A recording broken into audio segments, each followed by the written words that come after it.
무엇보다도 우리나라의 도시화는 경제 성장이 견인을 했다라고 볼 수가 있습니다.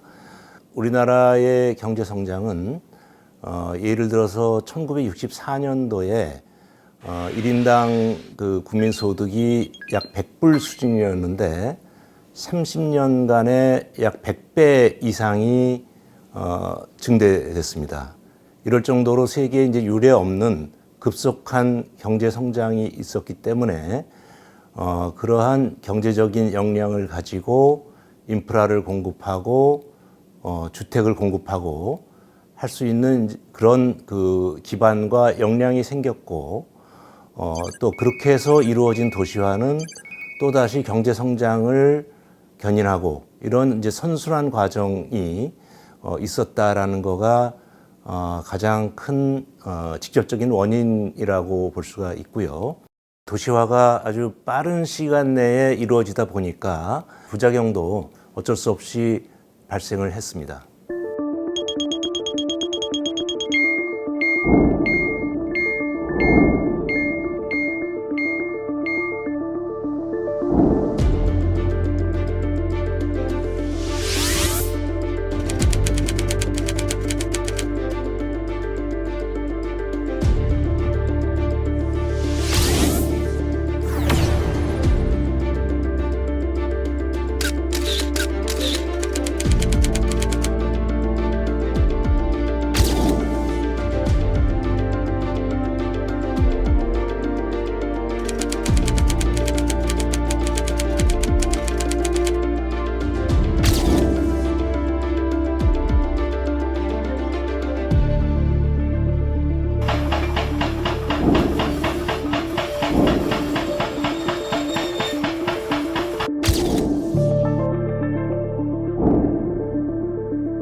(1988년도에) 우리나라는 이제 그 서울 올림픽을 유치하게 됐습니다. 그래서 그 올림픽을 그 대비하는 과정에서 도시 정비의 필요성이 있었고, 그래서 1983년도에 도시재개발법을 근거로 해서 합동재개발 방식이라는 게 마련이 됩니다. 합동재개발 방식은 토지 소유자들이 그 조합을 구성을 하고, 조합은 토지를 제공을 하고 건설회사는 자본과 또 그들의 노하우를 제공하는 그런 형식으로 하면서 기존의 거주 지역을 전면 철거해서 재개발하는 방식으로 당시 아파트 수요와 맞물려서 토지 소유자에게는 막대한 개발 이익을 보장해주고 건설사에는 또 고수익의 일감을 제공하고 또 정부는 뭐 굳이 재정 지출할 필요도 없는 마치 모두가 다 이익을 얻는 것 같은 그런 제도였다고 볼 수가 있습니다.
예, 그 일기 신도시 개발이 그렇게 성공적으로 완수될 수 있었던 것은 그 공영 개발이라는 방식이 있었기 때문에 가능했다고 볼 수도 있습니다.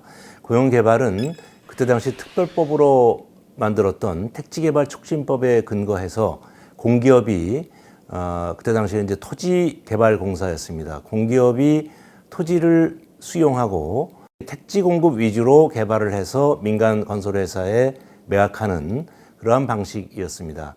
이렇게 해서 인프라 조성을 하고 나름 계획적인 개발을 할 수가 있었습니다.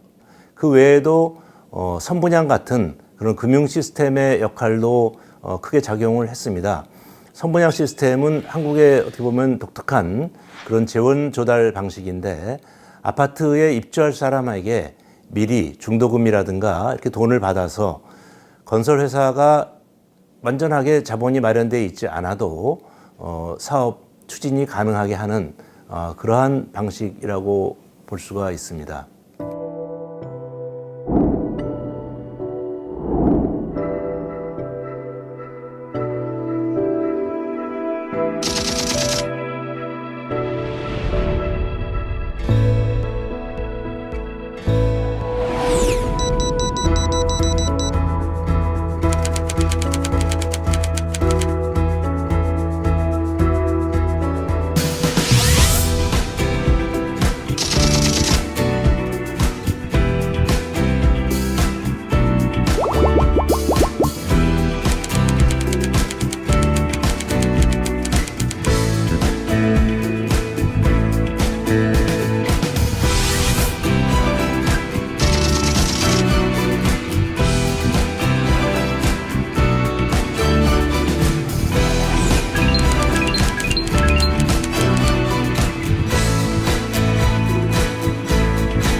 개발 방식에 대한 대안을 진지하게 모색하게 됐습니다.